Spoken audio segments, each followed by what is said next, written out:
Hello, this is me again. This is chapter 5 of my book, Falling in Love with Yourself, Ending Anxiety and Depression.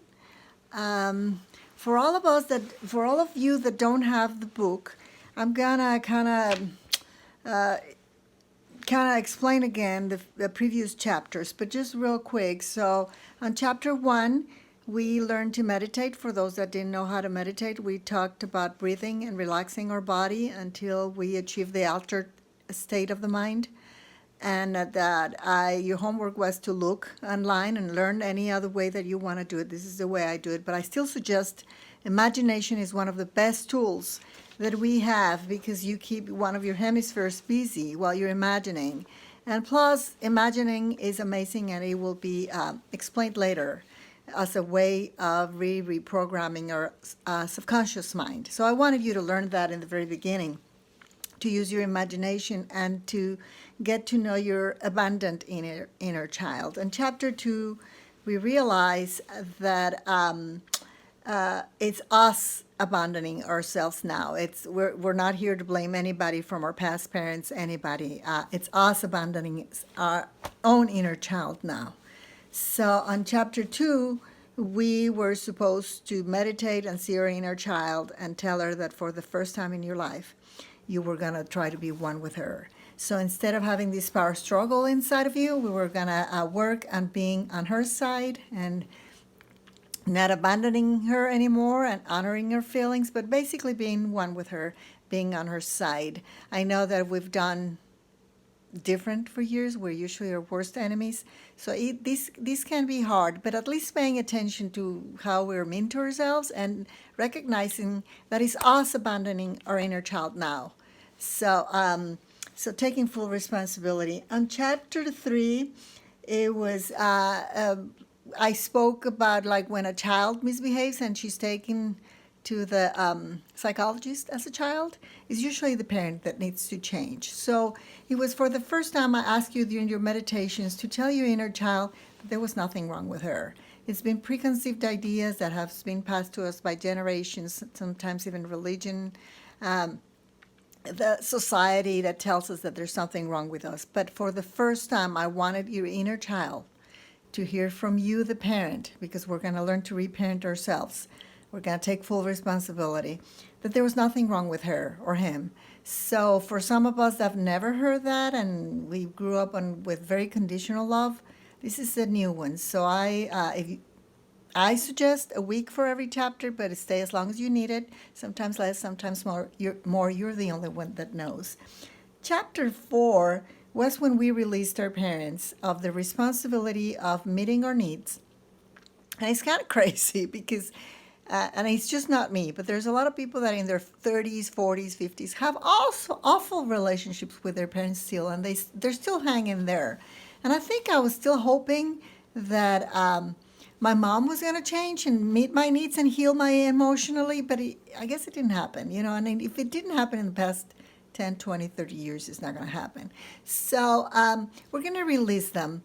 And not only that, realize that we kept recreating the same scenarios, so we eventually married or are in relationships with the same type of controlling parents or narcissistic, depending on our case, because we want to solve the issue. We want to heal our hearts. So we get attracted and we repeat stories until we learn. We get attracted to the same kind of people. We want them to meet our needs. We want them to heal us, and it's not happening. It's not, well, I mean, at least in my case, it didn't happen. So this is the chapter we release any other human, not only our parents, but past relationships, of them completing us, them healing us. We're going to take full responsibility, and this is the chapter we let go of that, and we are going to really take the role of reparenting ourselves, and we are going to begin meeting every single need. We talked about that in every struggle there's an unmet need behind, and instead of focusing on the struggle, the only way to fix it from the root was to take full responsibility and meet all our emotional needs ourselves. We're okay, we're whole, we don't really, kind of ending the codependency there. So that was good. So this is chapter 5, and sorry it took me a while, but it's talking about there's there's a few things that are really have very bad reputation, but being selfish is one of them. If you grow up in religion, you feel guilty when you take care of yourself, when you put yourself first. So for many, many years, many of us, I'm talking decades, put ourselves last. And in many situations. And we don't speak up, we don't confront people, we say, yeah, we'll go to whatever restaurant you want to go, even though we don't want to go. So we're hurting ourselves and we're putting ourselves last, and our desires last, and our feelings last. And it's not working. I don't know if any of you, what do you think, but it's not working. And it produces lots of anxiety and depression. The price is way too high. And I think one of the main problems was that it was labeled as selfishness. So we didn't want to do something wrong. We didn't want to do anything selfish.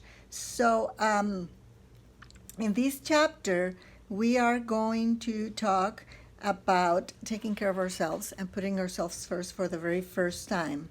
It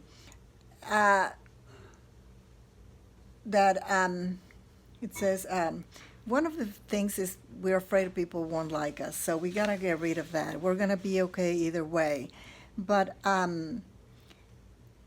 okay, there's a time for selfishness, and it should have been when we were kids.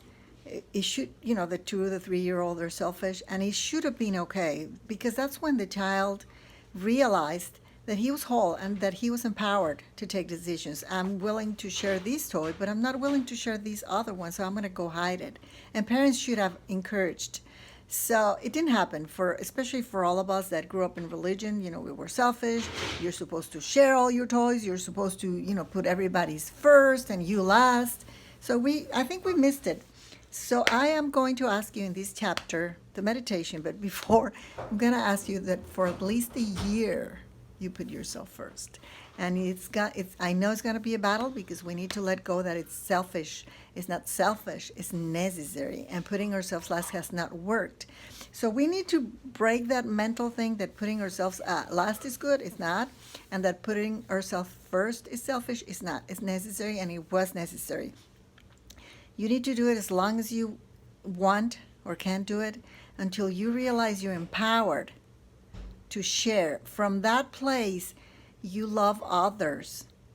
You share because you want to, not because you have to. Huge difference. So until we feel so empowered, then because of love, I want to put you first, instead of I have to put you first because I'm not worthy, because I'm supposed to put last, because if not, see my point? So out of love. But that's different. Once we love and we're full of love, then we can give, freely give. If the others is just trying to control and manipulate people to like us, and it's just kind of crazy and sick. So I know that many people won't like you. The people that have been using you and using you as a floor mat for years, they won't definitely like you. And they're going to call you names, whatever values, whatever you think, and they're going to try, but let them go. Let them go. If they don't like the new you, tell them you're very serious about getting rid of your anxiety and depression, so you are going to start putting yourself first. I think that's all I have. Your breathing exercises, relax your body, relax, go down, use your imagination. There's no limit with your imagination to what you can do, but meet your inner child again. And when you meet your inner child again, you're going to tell her it's okay. It's okay, it's not selfish to put herself first. We are going to tell her that you are really going to try to honor all her feelings and desires, and that it's not selfish to take care of herself. I want you to imagine being assertive and confronting maybe, but at least being assertive and saying, no, thank you, I don't think I can go, or at least say, no, let me think about it. And then in your imagination, be totally assertive until it comes easy, and then practice in front of the mirror a few days, and then until you can finally say to someone in real life, maybe on a text first, I am so sorry, but I don't think I can go this time. I am going to stay home, and whatever is it that you want to do, just follow your feelings. It's not necessarily a no. I mean, if you want to go, go. But you see what I'm trying to say. So be assertive in your imagination for a while, until it comes easy. Show your inner child it's okay to say no. It's okay to be assertive. It's okay that her feelings matter, that she's not the last one on the list. And then, like I said, practice on the mirror until you can do it, and then do it on a text, and then maybe in a phone call until you can really do it face to face to another human being. This is all I have for this chapter. Stay as long as you want in this chapter, and that's it. Putting yourself first is important. It's not selfish. And your meditations back on your spine. I explain it better in my book, but I do meditations however you like to do them. The point of these 5 first chapters, and we will continue, is so that your inner child gets to the point that she totally begins to believe that you're really gonna take care of her and that you're not her worst enemy. So it's gonna take a while because some of us abandoned our inner child for decades. Nobody modeled us that we were important. They modeled that they wanted us to change and be a certain way to be approved. They modeled us that we were supposed to put ourselves last. So it's going to take a while, but we're talking week 6. So if your inner child at deep level starts to believe you, you start acting, not just words, but really protecting her and being assertive and said, no, thank you, I would love to go, but maybe another time, or I really cannot afford it. I'm sorry, but I really can't do it. So just being your best friend instead of being your worst enemy. So the anxiety and depression should have started getting better by now. So talk to you later. See you in about a week when I do week 6. I think this is enough for a week, especially for all of us that have put ourselves last forever. And mothers are very guilty of these because we abandoned ourselves to take care of children, sometimes for decades. So, which is very understandable. You know, our children needs us, but there should have been boundaries where, you know, from this time to this time I do these, and the kids should have been in bed by certain hours so the adult could have had time. Whatever. As I'm just saying that it's understandable. So we mothers do that. And we eventually, don't get scared, we eventually are going to get to the point where we're not first, we're equal. That's the goal. We're equal. So, you know, we're doing radical because we have to do radical to change our brain patterns.